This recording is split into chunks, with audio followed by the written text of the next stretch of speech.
We're going to have a UFC fight. We're going to have a UFC fight. Think of this, on the grounds of the White House.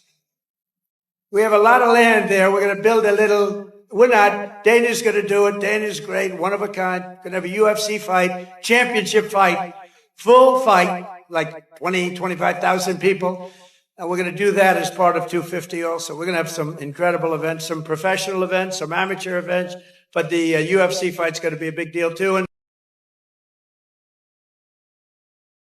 Jon Jones says he wants to be on there too, and he says he would fight whoever the champion is at that time.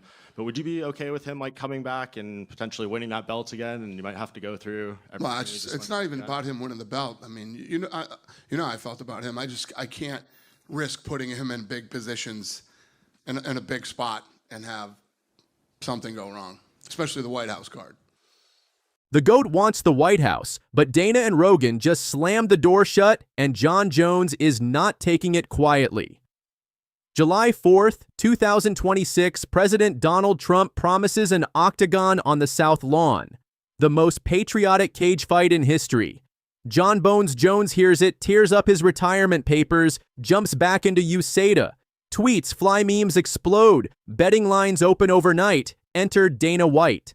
Last month, he called Jones versus Tom Aspinall his dream headliner. Now, can't risk it. Too much baggage. The cocaine arrest, the hit and run, the pullover with a pistol. Dana recites the rap sheet and pulls the plug. Yeah, okay. They all won 50,000. Congrats to them. And it was a tough one between Vettori and Kevin Holland's fight. Yeah.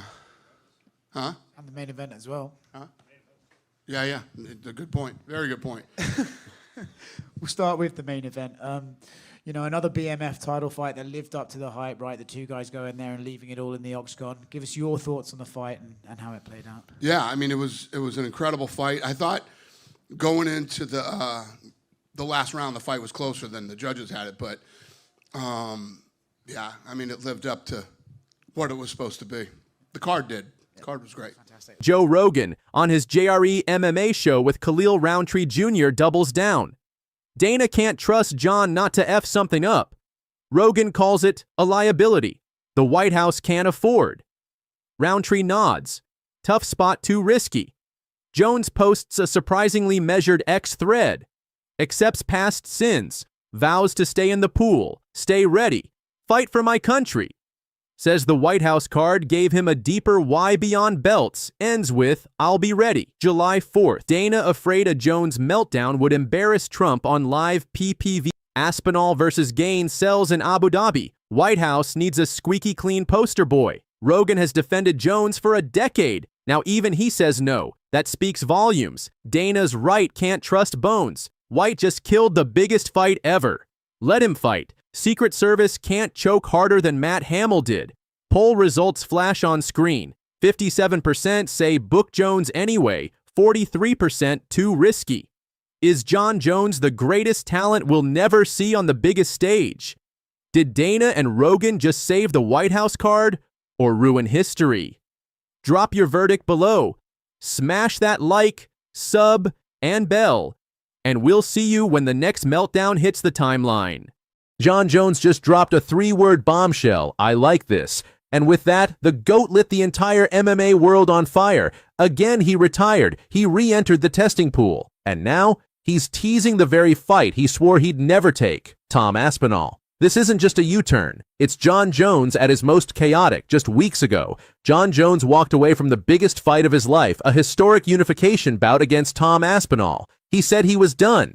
He said retirement was real. He even left the heavyweight title behind, but now he's back in the UFC drug testing pool, and he's reacting to AI art of him knocking out Aspinall like a damn promo poster. I like this. That's all it took. And the internet exploded. UFC fans didn't just react, they ripped him apart. He don't want to fight. Just likes the attention. Nobody cares anymore. Enjoy your retirement. This man is relentless in pushing the limits of delusion. That's cool. He can troll as much as he wants without the belt. The message was loud. You walked away. We moved on. But Jon Jones, he thrives in chaos, and now he's bringing it right back to the UFC doorstep. You tell us the timeline of Jon accepted the fight, went to Thailand, came back, Didn't want the fight. What happened? Yeah, I wouldn't say that Thailand was the end of it. You know, we were talking about it before that. But yeah, the fight was done. We had the fight done a long time ago. So why he decided not to fight, you guys will have to ask him that. Is it accurate? There's a lot of reports about figures he was offered. Is it fair to say he was offered a lot of money to take this fight? Yeah. Listen, he was offered what he deserves for that fight. Yeah. Let's rewind for a second. When Jon retired, Dana White called BS. He told The Sun that's not true. I'm telling you the truth. But Jon clapped back, saying he retired last November after the Myosic fight and told the UFC brass directly, this is GOAT versus promoter. Both claiming the truth, both calling the other out, and fans, they don't know who to believe, but they're damn sure watching. And if that wasn't messy enough, just hours after retiring, Jon Jones's name popped up in headlines again, but not for a fight. Charged with fleeing the scene of a February crash in New Mexico, an intoxicated woman found at the scene. She was allegedly lacking clothing from the waist down, claims were made. Jones denied it all. He says the woman was drunk, stole his car, and left his house. But still, the timing is insane. Jon retires, gets hit with charges, re-enters the testing pool, then teases a fight. It's pure madness. Meanwhile, Tom Aspinall, the man Jones refused to acknowledge for nearly a year, is now the undisputed heavyweight king. Jones vacated, Aspinall got promoted, and now the pressure is flipping. For the first time in his career, Jon Jones is chasing someone younger, faster, and in his prime. And guess what? Aspinall wants it. The fans want it. Even Dana White wants it. Only one person hasn't committed Jon Jones. Until now. So what does it all mean? Jon Jones says he likes it. The Aspinall fight, the return, the chaos. But liking it isn't signing a contract. And until he walks into that octagon, fans will keep asking the same question. Is Jon Jones back to fight or back for attention? Because if he's serious, Tom Aspinall's waiting. The White House is booked and the GOAT better deliver, or this comeback will go down as the biggest troll job in UFC history. Like, comment, subscribe. Because with Jon Jones, nothing is ever final, not even retirement. I even think we're going to have a UFC fight. Does anybody watch UFC, the great Dana White? We're going to have a UFC fight. We're going to have a UFC fight. Think of this, on the grounds of the White House.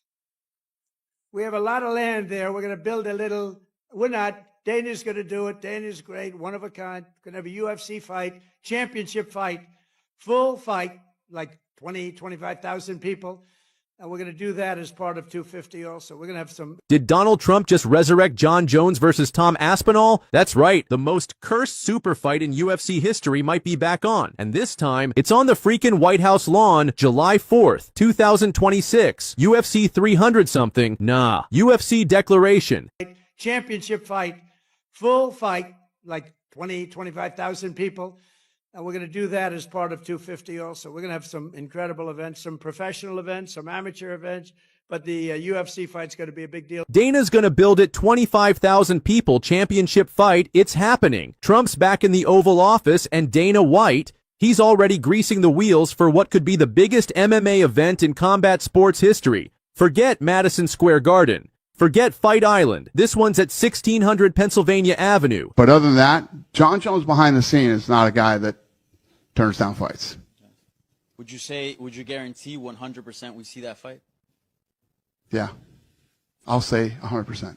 You heard the chants. You saw the tweets. USA versus England. Book it. Jon Jones. The GOAT back for one final mission. It has to be Tom Aspinall, fans aren't asking. They're demanding Aspinall versus Jones at the White House. Just take my money, bro. It's symbolic. Declaration of Independence. England versus America. Book it. Trump, Dana, Bones, Aspinall. July 4th. Let's go. And what better storyline? Jon Jones, retired unbeaten in a decade. The last American heavyweight king, Tom Aspinall, the British wrecking machine. Interim champion. Never lost in a real fight. He's beaten everyone. DC Gane Reyes, the GOAT, but one name keeps haunting him. Tom Aspinall. Jones tore his pec and the super fight died. But now, it's being resurrected on the most American soil possible. This isn't just a fight. It's Legacy Jones representing the USA.